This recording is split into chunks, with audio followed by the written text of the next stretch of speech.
Welcome to Tanya Today. Rabbi Ronnie Fine, coming to you from Chabad Zrich and Kadeshim in Montreal, Canada. It's a privilege and a pleasure to share with you the Tanya. We welcome, as we welcome every day. By the way, we welcome for several reasons, two of which it's just nice to greet people. And secondly, it gives a chance for people to get on, because it takes some time for some reason. But so it is. John from North Carolina, Shalom, and Davida and Liba, Good Chodesh in New York, welcome. Clem is with us in Brisbane late at night, together with TJ, also all the way in Australia, where it's late at night. Anna, good afternoon to you in Budapest. And Gabi is in... Where are you, Gabi? But welcome. Sandy, good morning to you in Michigan, if I recall. Rena is in Colorado, Boker Tov. And who else is Robert in Boston, Shalom. Alice is in Baltimore, welcome.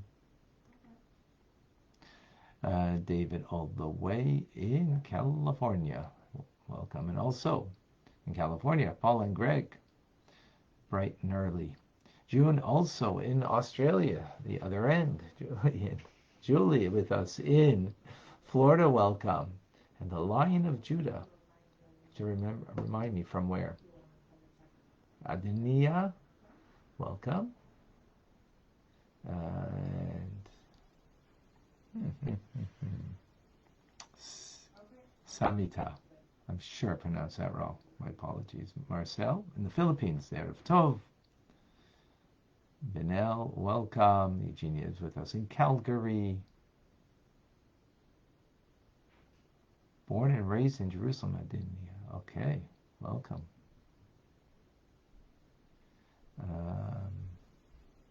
Timon is with us in Texas.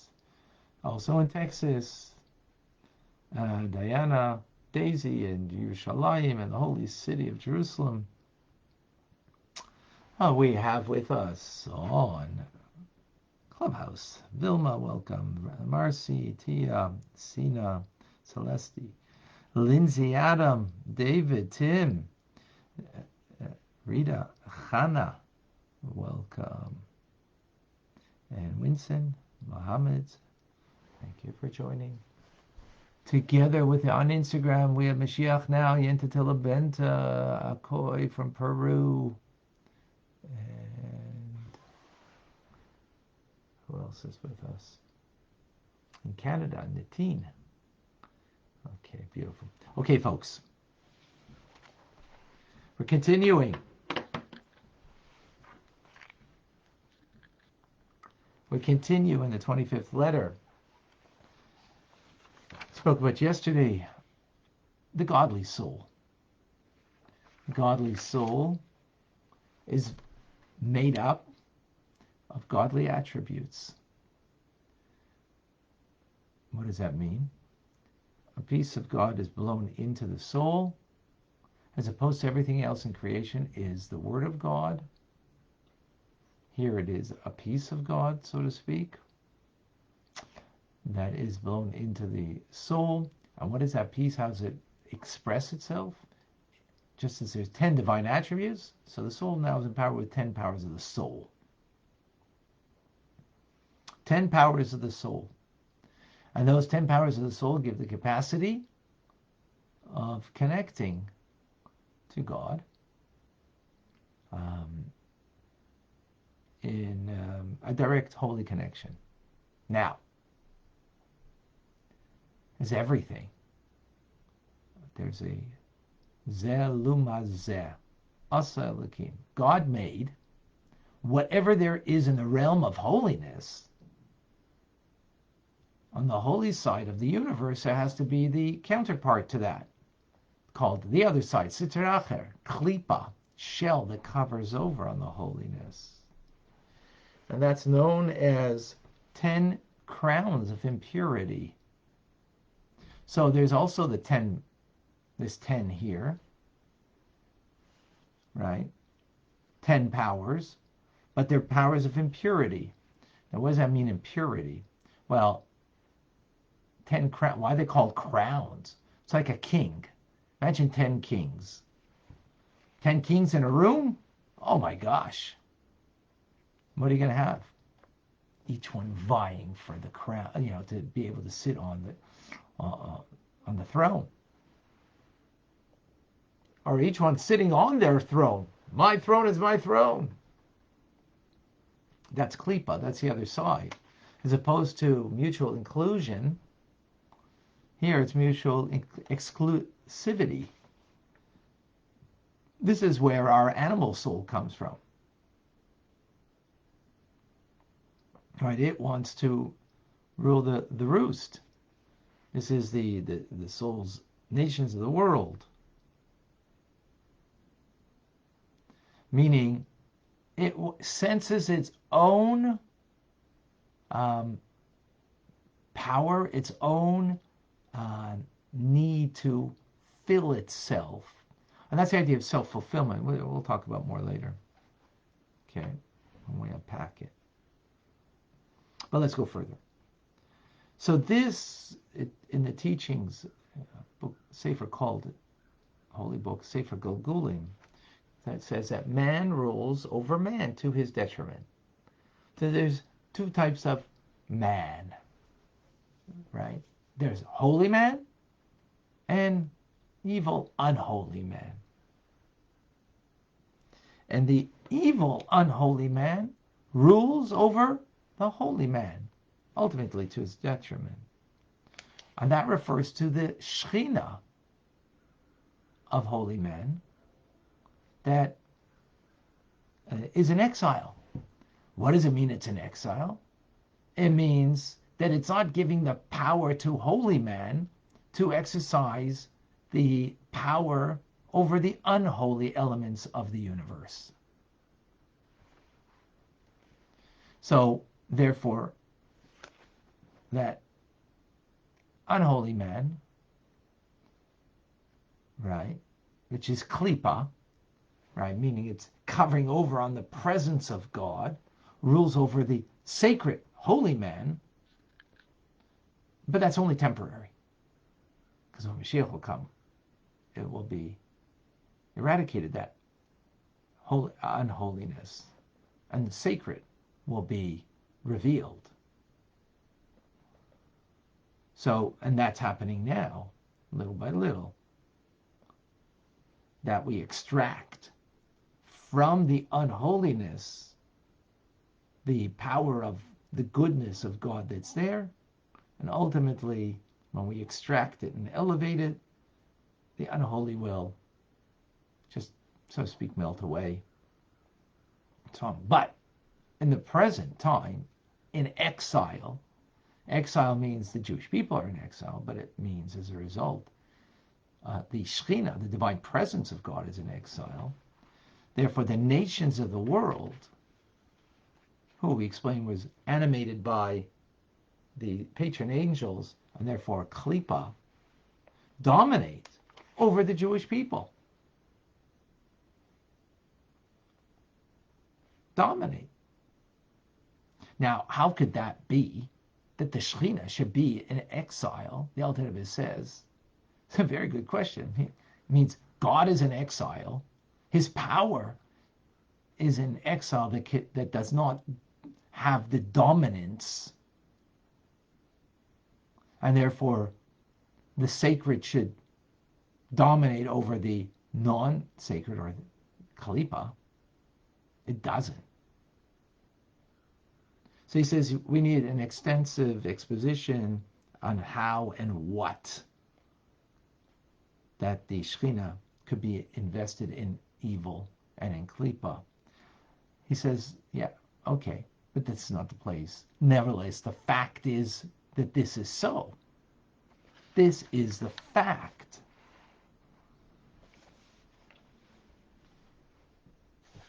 So, and metaphorically, the Alter Rebbe gives Klipa. What does it mean, klipa, for a metaphor? Klipa means that when you have to give your enemy a gift, you don't do it willingly. Right? This is a metaphor. Why would you give your enemy a gift? He's your competitor, and you're at a conference, and for whatever reason, you have to give a gift. Doesn't matter. So you don't look the person in the eye, kind of throw it over your back and give it,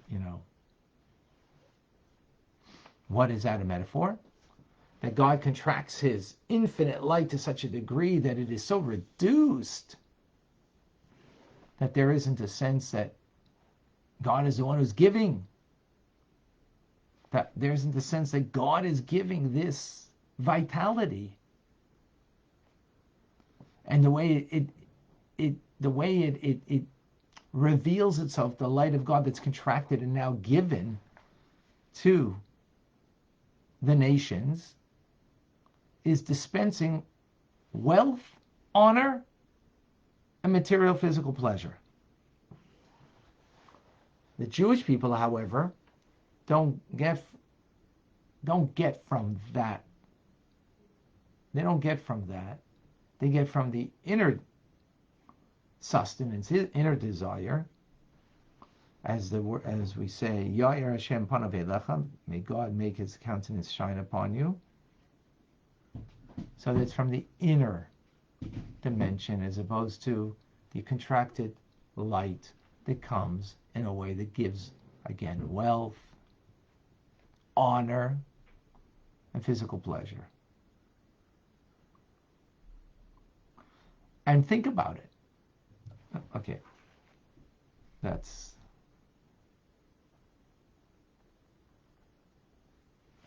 unpack this. What does this mean? Well, think about the world that we live in. What dominates? Wealth, honor, and pleasure of life. That's what people are looking for. That is an attribute of the nations of the world, but not the Jewish people. Now, that doesn't mean Jewish people can't do that. Jewish people do seek that. Why? Because they have an animal soul. That's what the animal soul seeks. And that's the nature of this world. But that's called klipa. That's the non-sacred man. That's klipa. That's covering over on the presence of God and the truth of God. And this is what dominates. And that's why the Jewish people are dominated. Because that's not the core of the Jewish people. It's not the core. Again, many Jews, that's what they live for. Wealth, honor, and pleasure. But that's not the Jewish soul. That's the animal soul. But the human condition that God creates, that is the dominant condition, is not sacred. It's not sacred. But that's what dominates, and therefore that dominates over the Jewish people.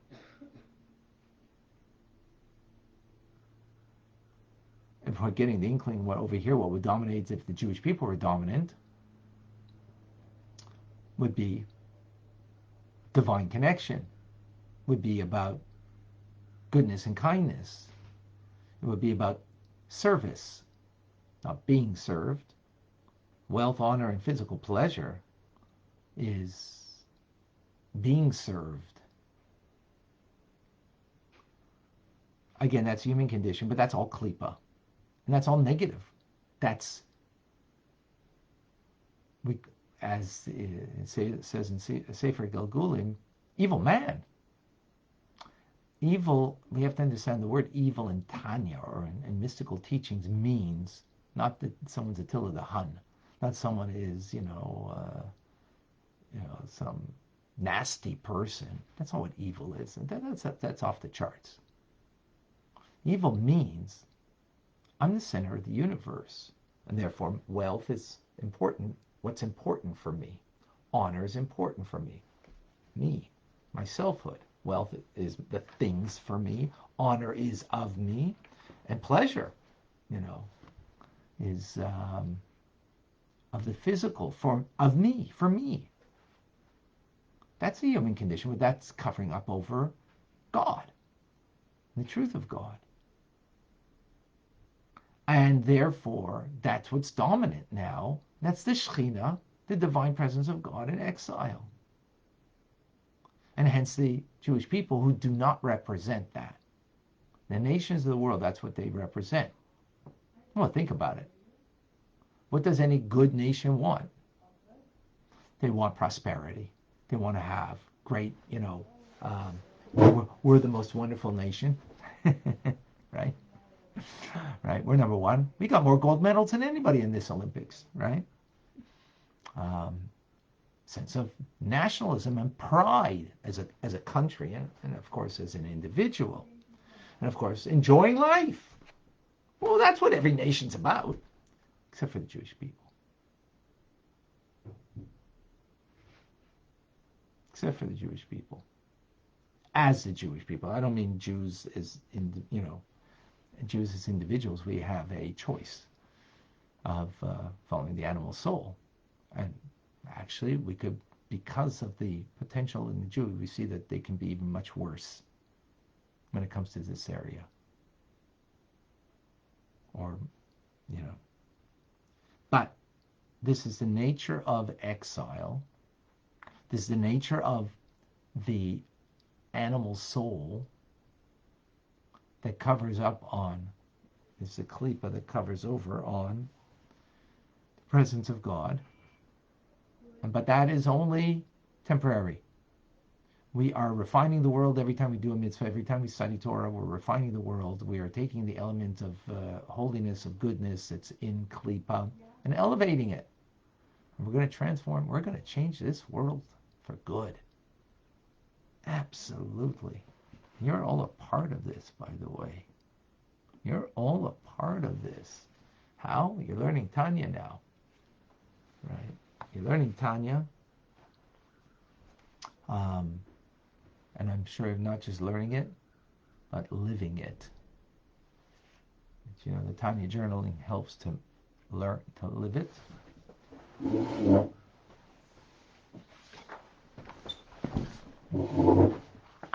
Tanya journal helps when you journal to live it.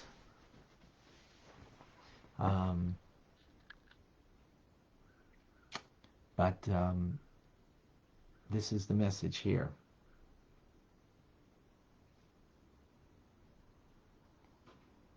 All right. Any questions?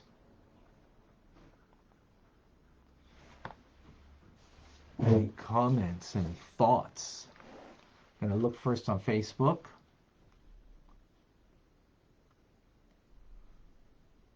So those are brief questions.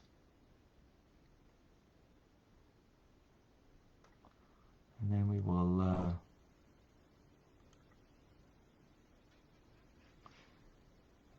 then go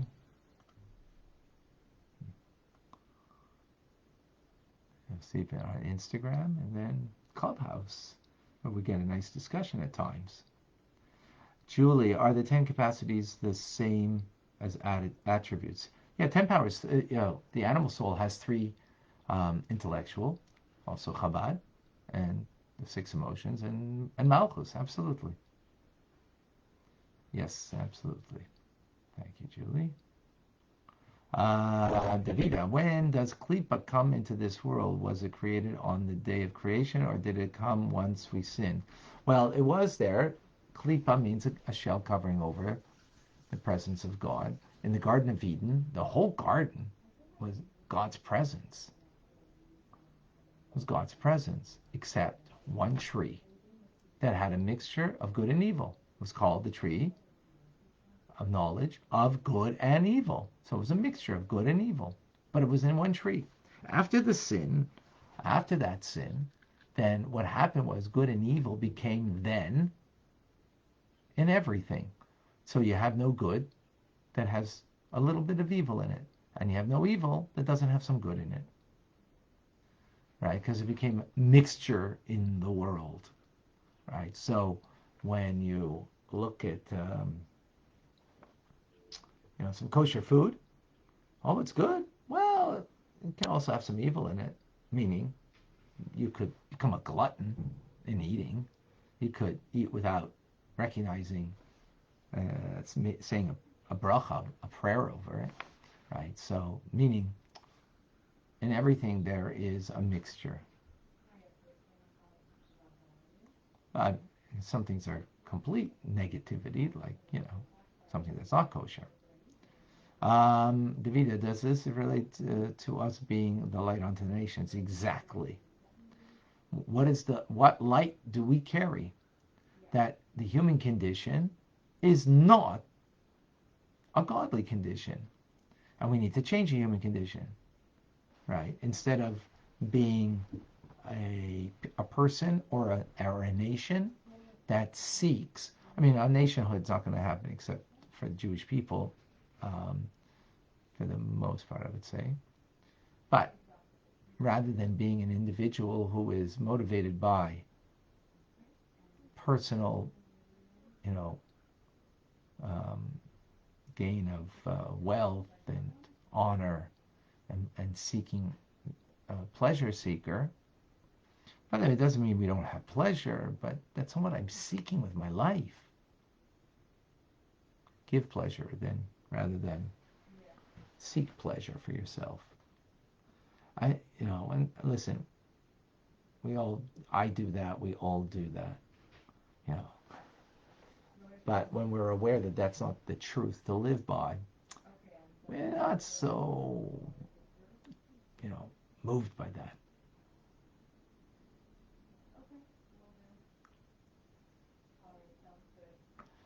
Erica, when dealing with difficult people in difficult situations, we are dealing with the Shekhinah that is inside them. Or it could be the Shekhinah is in exile in them. That's what, right? It's obviously not apparent.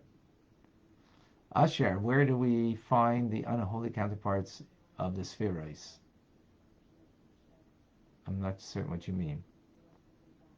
So for example, the powers of the soul, right? We have intelligence that can be used to connect to God, and we have an intelligence that could be used in order to gain wealth, honor, and pleasure, right? So, right? So, are you using intelligence?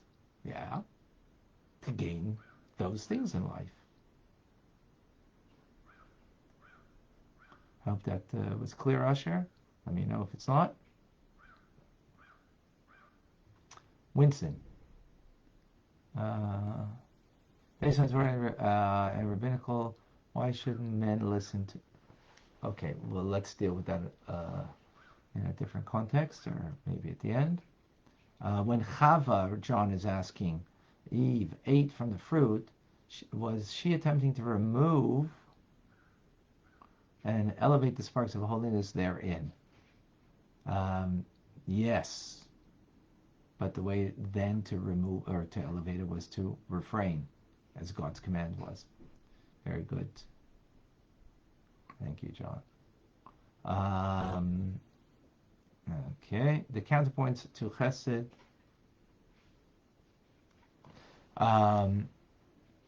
So kindness from the godly soul is kindness to be like God.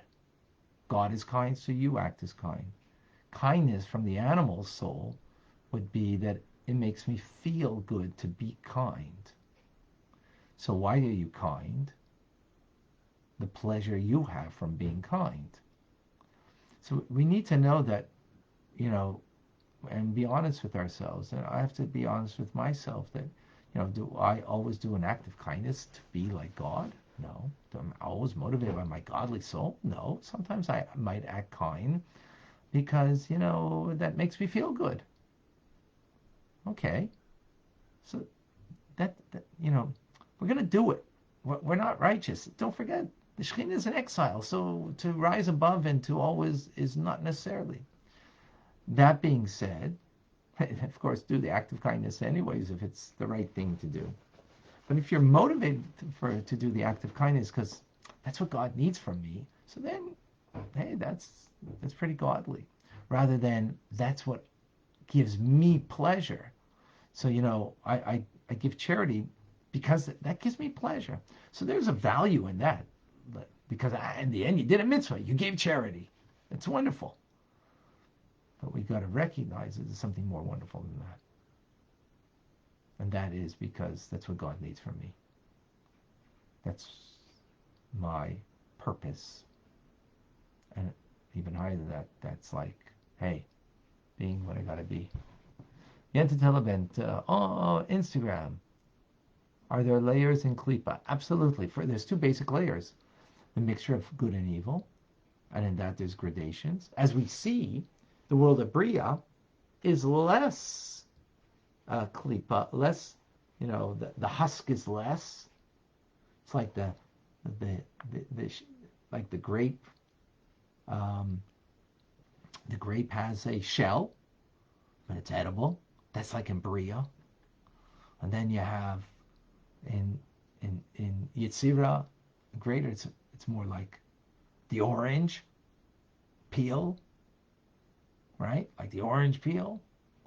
But even the orange peel, you can, make something from it. And then you have like in Asiya, it's like the coconut. Real hard, nut to crack. Or like nuts, right? From the skin of from the shell of the orange, well, hey, you make a nice chocolate with it, right? Okay, it's bitter, but the shell of hazelnut, I don't know if there's any use for it. Of a coconut, I don't know if there's any. So there's just different gradations, just like in the different worlds. Okay. All right. Kevin, please share with us.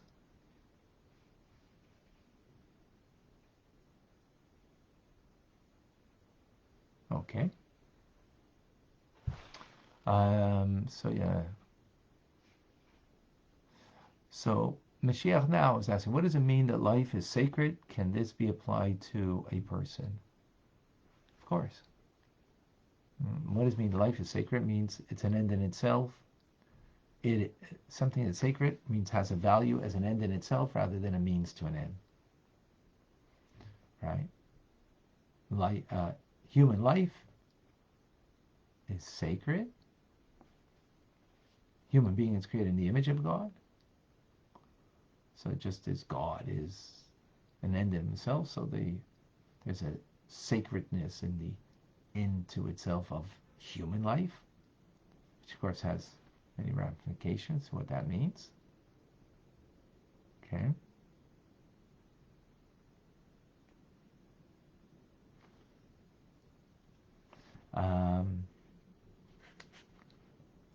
Vito, does our ego come from our animal soul? Is that yes, absolutely.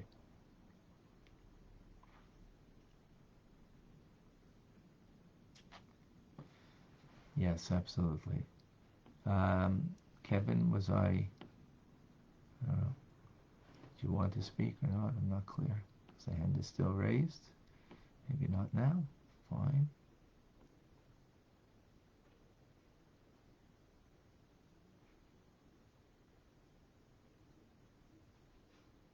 Okay.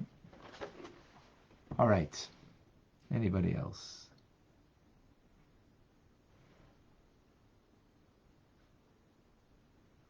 No one has something to share?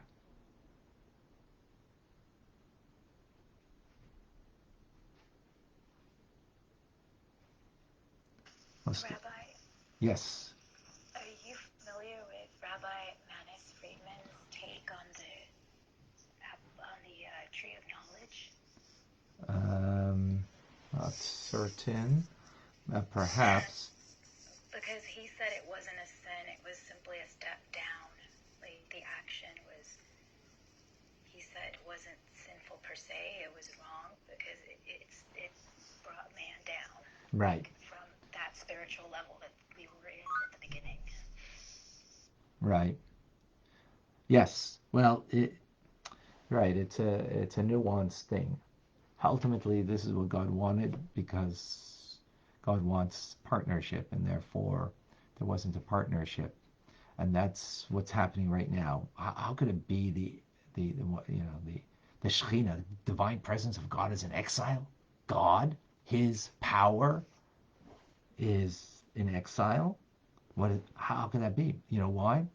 Because this way we extricate it and we become a partner with God in revealing His presence. Where in the Garden of Eden, God revealed it on His own. Mankind did not have a partnership in creating that reality. Now that we have come down into a world that is full of klipa, we have the opportunity to become partners with God to reveal the presence of God. Yes, thank you, Vilma. Mustafa, please share with us. Okay, thank you. Actually, I got a question about Judaism. Sure. Since you're a conservative Jew, first of all, do you believe that the Chumash is preserved? I mean, the first 5 books of Moses are preserved through all of these centuries. Absolutely. Absolutely. So, If you look at Torah scrolls throughout the world, you won't see any distinctions in how they're written. There's a dispute on one letter in one word, but otherwise you will see that the tradition is kept very much so, that it is precise. Yeah, so absolutely. okay, but it's not the case, Rabbi, because all of these texts came from, Masoretic manuscripts like Paul, Leningrad, etc., etc. All of these manuscripts came from the 9th century. So it is, long time after Moses' death. Right. So how could someone believe that Torah is the same as Hashem gave Moses in Mount Sinai when we have much later Torahs? Well, again, my point is, well, there's two things. I don't know if you believe in, and I'm not certain. You know what, Mustafa, your question is very good, and I would like to deal with it. The question is, we're just discussing a specific topic right now. That if you can just wait a bit, and I don't mind to discuss. I can discuss briefly now, but I think there's going to be more of a discussion that will need a little more time. So, in just brief, I will give now, and then afterwards we can discuss at greater length. And the brief answer is that, why do we believe anything in history? How do you know that Abraham Lincoln was assassinated? You weren't there, and maybe it's true, maybe it's not true. So we believe it for two reasons, I think. One is because we've read it, but not because we've read it, because if we only read it and there wasn't an oral tradition that was passed down from generation to generation, that was a spoken word about it, then you would have a difficulty believing. So the same thing is with the Torah. And then here I'm even adding not just the written word, but even the oral tradition. I'm adding to boot, is that not just the written word, but the oral tradition is also the word of God. And how do we believe that? Is because at Mount Sinai, God spoke to the Jewish people, to an entire Jewish people, 2.5 million people. Oh, okay. So he spoke to, no problem. He spoke to 2.5 million people and gave over his Torah then, and we see how it's been preserved. So clearly preserved, the written word, and even the oral tradition, where there is argumentation, but argumentation is in that things that we did not receive. And some things might have been lost, that's true, for the most part. But this is a bigger discussion. Another time I gave a course on this from JLI, actually, a 6-week course, so it would be difficult to just give a few-minute response. But Mustafa, we're going to leave that for the moment, and we can get back to it, but I want to continue with our discussion on the topic, and then, we can get to related matters. Marcy, please share with us. So when you had talked at the beginning about, giving a gift to somebody you don't necessarily like, it actually reminded me of something called the Benjamin Franklin effect, where Benjamin Franklin had made an enemy of somebody that he wanted to like him because it would give him more influence and power. So what he did was he borrowed a book from this guy. You're the only one who has it, your collection is so vast, it's so impressive, giving him some flattery, true, but also flattery. And he borrowed the book and then, returned it promptly with his thanks, and then borrowed another book. And then after about 3 or 4 books of borrowing, the guy had forgotten that he disliked Franklin, because why would he keep lending him books if he didn't like him? And so they eventually became friends, and that's kind of what I was thinking about, is that, by giving even to people who don't like you, you turn the tide. You don't give it to them. By contrast, don't give it to them with, throw it over your shoulder and ignore it and Right. cover it and clean up, but give it to them, directly with an open hand and with love, and it kind of like. I can see both elements in how the world operates. We can that Hashem is concealed, but we can also see some very revealed moments when we can kind of feel that love. Right. Very good. Thank you. That's true. That's the right. The Alter Rebbe says we learned earlier this idea that someone who you have a negative feeling towards, on the contrary, act kind towards them, and through that kindness, that will change ultimately the feelings. So absolutely. The reference over here is, of course, a metaphor for us to understand the concept of what it means, negative force. How does it come from God, or what? How do we understand that God is giving to evil perpetrator a power? So he's not giving it like the metaphor I give to the way God gives from His holiness is like a mother who gives to her children food. In fact, it's not food for her. For her, it's love. That's what she's giving. She's giving love embodied in food. So God is giving us His love in a form of vitality that is face to face, eye to eye, right, from His inwardness, and that is kedusha. That is holiness. So that's what's happening when I am extending myself and giving charity. That's what's happening right now, and us learning Tanya, right? We're getting vitality right now. We're getting life. We're getting existence. I don't mean that we're getting life. We're getting inspired. I don't mean that. We're alive now. In what manner are we alive? God. The only way is from God. In what way? He's giving from His inner will, inner being, vitality that gives us life. And through the mitzvah that we're doing now, study Torah. Now, if in a moment from now, God forbid, you're going to use your mouth to speak words of ill, lashon hara, you're going to be nasty to someone, well, you're getting life at that moment too. Where's that coming from? Also from God. But where? He's giving it not like the mother who's giving it lovingly, but He's giving it like to the person that he doesn't want to give, but forced to give throws it over the shoulder. That's the metaphor. So he's giving life, but it's over the shoulder. It's only a means to an end.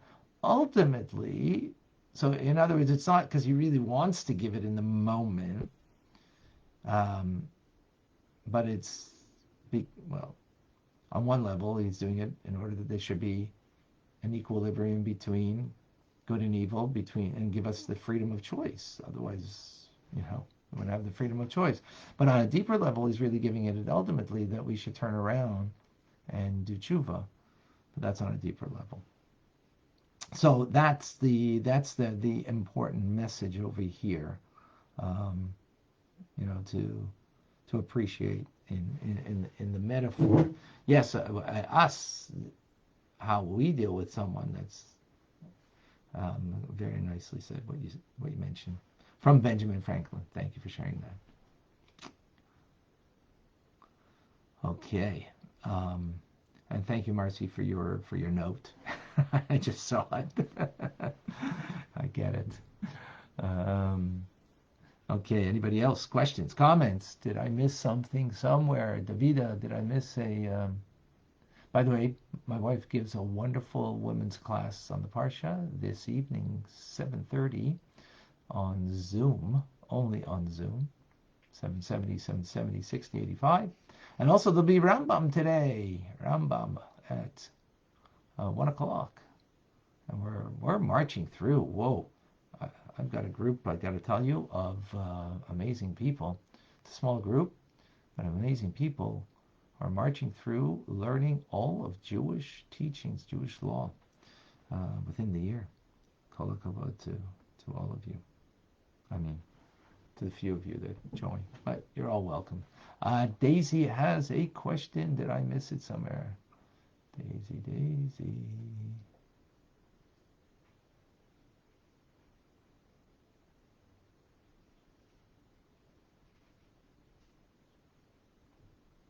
Oh, when we learn and we do mitzvahs all the time, but Mashiach is still not coming, maybe we will be a second before the year 6000. You know what faith and trust in God means? You could say, well, Mashiach can come, he has to come before the year 6000. We're at the year 5782, so yeah, there's still some time. That's God's business. Our business is to make it happen now, right? That's our job. So nothing else but that. That's all we got to do. Okay? That's our job. So let's work on our job. Our job is to bring Mashiach now and not wait. All right, folks. A reminder, I'm going to be giving an amazing JLI course on anti-Semitism.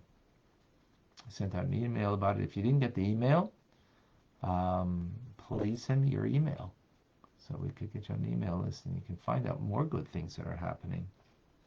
Right, so you can private message me or you can go on to TanyaRabbi.com and give it over there. And wonderful. All right, folks. Rabbi Ronnie Fine coming to you from Chabad Zurich and Kadesh in Montreal, Canada. It's a privilege and a pleasure to share with you the Tanya. Have a wonderful day. A good Chodesh, everybody. Thank you for joining.